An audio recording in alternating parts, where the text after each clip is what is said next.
Mas ele sai milagrosamente, ele sobrevive. E o imperador, não satisfeito, ele queria matar João a todo custo. Por isso que em Apocalipse 1 você vai ver que João narra e ele vai dizer: eu parei na ilha de Patmos por causa da palavra de Deus e do testemunho de Jesus Cristo. O imperador lançou um torrão de óleo fervente, vendo que João não morreu, mas milagrosamente fora salvo pelo poder sobrenatural e extraordinário de Deus. Ele mandou pegar o apóstolo João e deportar ele para a ilha chamada Patmos. Esta ilha chamada Patmos era uma pequena ilha do mar Egeu. E diz os historiadores, o contexto histórico informa que essa ilha era cercada de bestas feras. Provavelmente tinha urso naquela ilha. Provavelmente tinha javali naquela ilha. Provavelmente tinha tigre, tinha onça, tinha leão naquela ilha. Uma ilha extremamente perigosa. E o prisioneiro que era deportado para lá, aos olhos humanos não tinha como sobreviver naquela ilha.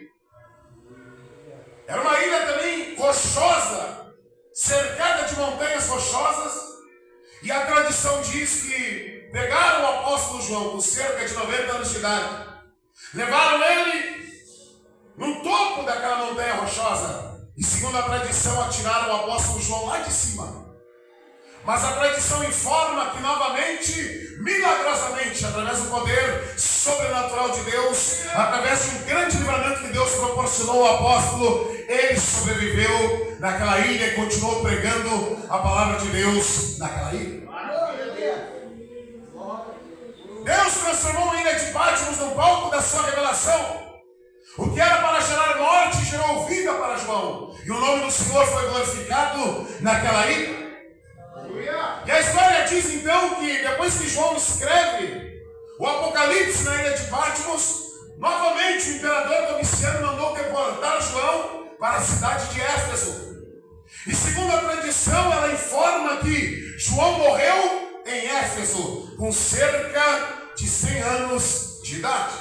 Como disse a princípio, não posso afirmar que isso é verídico. A Bíblia não diz, não nos dá essas informações detalhadas acerca da vida do apóstolo, mas a tradição e os comentários extra-bíblicos nos falam acerca e nos dão essa informação acerca da vida do apóstolo João. Então, meus irmãos, a igreja na cidade de Filadélfia era uma pequena igreja, tinha poucos membros naquela igreja. E a igreja enfrentava uma perseguição externa que vinha de fora, por parte de Domiciano e do Império Romano, dos seus súditos. Eles enfrentavam a perseguição de fora, porque existia naquela época, naquele contexto, o culto ao imperador. Segundo o contexto histórico, Domiciano se intitulava Deus. Domiciano se intitulava Senhor. E ele exigia que todos os habitantes do Império Romano o adorassem, se curvassem e se prostrassem diante dele, o venerassem como uma divindade. E a igreja está inserida nesse contexto, mas a Bíblia diz que a igreja de Filadélfia, a história diz que o imperador exigia adoração, se intitulava Deus. Então a igreja estava no meio daquele território minado, aquela cidade tomada pelo paganismo, tomada pelo culto ao imperador, o imperador se intitulando Deus. E é nesse contexto que a igreja de Filadélfia, ela está inserida.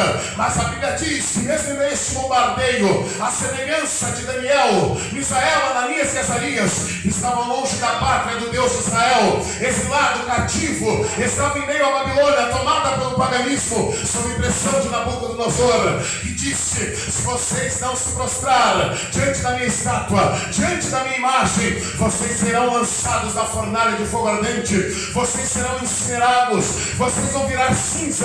Mas a Bíblia diz, meus irmãos, que Daniel, Misael, Ananias e Azarias renunciaram e disseram: olha aqui, Nabucodonosor, o Deus de Israel, o Deus de Jerusalém, o Deus a quem nós servimos, ele tem poder para nos livrar das suas mãos, ele tem poder para nos livrar da fornalha de fogo. Mas ainda que ele decida não nos livrar, fica sabendo, ó rei, ainda que ele nos preserve com vida, nós não vamos nos encurvar, nós não vamos adorar a tua estátua.